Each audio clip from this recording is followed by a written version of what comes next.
Hello everyone, let me introduce myself. My name is Ramazal Martin. I'm from Management Class 22. Di sini saya akan menjelaskan materi statistik tentang data populasi sampel, penyajian data atau tabel dan diagram. Jenis-jenis data statistik. Jenis-jenis data dapat dibedakan menurut beberapa kategori, misalnya menurut sifatnya, cara memperolehnya, berdasarkan sumber datanya, waktu pengumpulannya, dan skala pengukurannya. Berikut akan dijelaskan jenis-jenis dan berdasarkan kelima kategorisasi tersebut.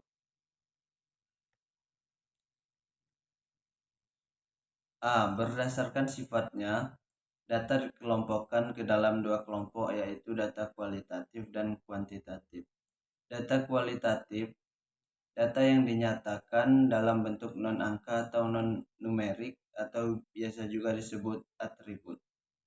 Dalam istilah komputer disebut data bertipe string. Misalnya persepsi mahasiswa UT terhadap layanan tutorial di UPBJJ UT, data yang diberikan berupa persepsi atau pendapat sehingga jawaban yang mungkin adalah sangat baik, baik, cukup, kurang baik, sangat kurang baik.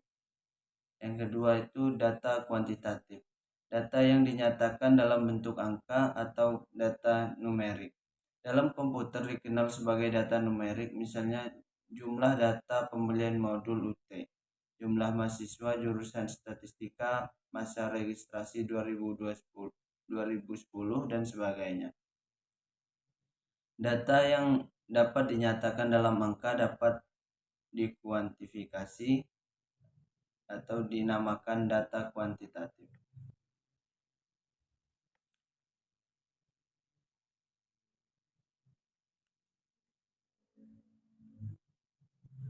Satu, data deskriptif. Data yang dapat dikategorikan secara tegas menurut bilangan cacah 0, 1, 2, dan seterusnya. Tidak dapat disajikan dalam bentuk garis bersambung, sebaiknya dengan diagram batang. Dua, data kontinu. Data yang susunannya berkelanjutan tidak dikategorikan secara tegas. Bisa disajikan dalam garis bersambung di mana setiap titik yang termuat pada garis tersebut adalah data. Contoh data, tampilan data diskrit dan tampilan data kontinu.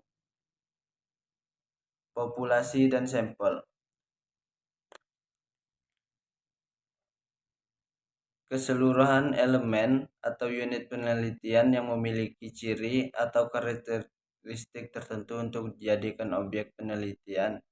Besaran yang diperoleh setelah mengobservasi seluruh anggota populasi disebut sebagai karakteristik populasi atau parameter.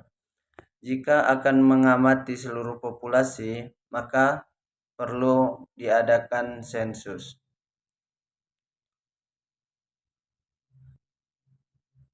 Sampel, bagian dari anggota populasi yang diambil dengan prosedur tertentu sehingga diharapkan dapat mewakili populasinya. Sampel diperlukan karena keterbatasan waktu, tenaga, dan biaya penelitian. Banyaknya anggota dari sampel disebut ukuran sampel. Sampel dibagi menjadi dua, yaitu sampel representatif yang mewakili karakteristik populasi dan sampel non-representatif yang tidak mewakili populasi. Jenis-jenis statistika deskripsi. Mengurut dan mengelompokkan data, distribusi frekuensi, penyajian data atau diagram garis, batang, scatter, lingkaran. Skala pengukuran data atau nominal, ordinal, interval, dan rasio. Ukuran pemusatan data atau mean, modus, median. Ukuran letak, kuartil, desil, persentil. Ukuran penyebaran atau disperse data, yaitu rentangan antar kuartil, simpangan, rata-rata simpangan, simpangan baku, dan varians, skor baku atau Z, dan kurva distribusi normal. Jenis-jenis statistik inferensi. Probabilitas atau teori kemungkinan, teori distribusi probabilitas, analisis kovarians atau ANCOVA, pendugaan populasi, uji hipotesa, analisa varian atau ANOVA, regresi, analisa korelasi, uji signifikansi. Beberapa jenis grafik. 1. Grafik batang, yaitu bermanfaat untuk mempresentasikan data kuantitatif maupun kualitatif yang telah dirangkum dalam frekuensi relatif atau persen distribusi frekuensi.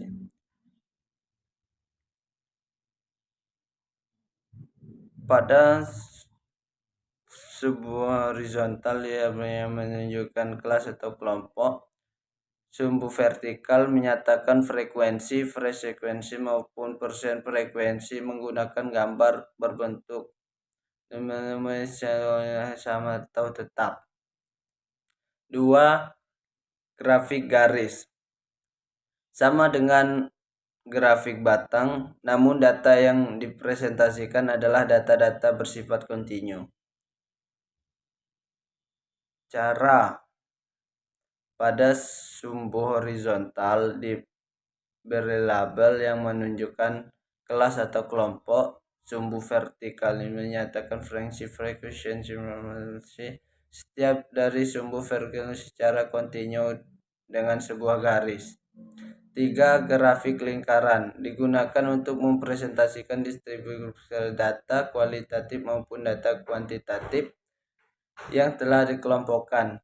Cara. Gambar sebuah lingkaran, kemudian gunakan frekuensi untuk membagi data pada lingkaran menjadi sektor-sektor yang luasnya sesuai dengan frekuensi relatif tiap kelas atau kelompok. Contoh, bila total lingkaran adalah 360 derajat, maka suatu kelas dengan frekuensi relatif yaitu 0,5 akan membutuhkan daerah seluas 0,5 360 sama dengan 90 derajat dari total luas lingkaran. Grafik scatter. Diagram scatter atau scatter diagram merupakan metode presentasi secara grafis untuk menggambarkan hubungan antar dua variabel kuantitatif. Salah satu variabel diagram pada sumbu adalah variabelnya diagram pada sumbu vertikal. Pola yang ditunjukkan oleh titik-titik yang ada menggambarkan hubungan yang terjadi antar variabel. Oke, thank you for listening. Sekian, terima kasih. Saya akhiri. Wassalamualaikum warahmatullahi wabarakatuh.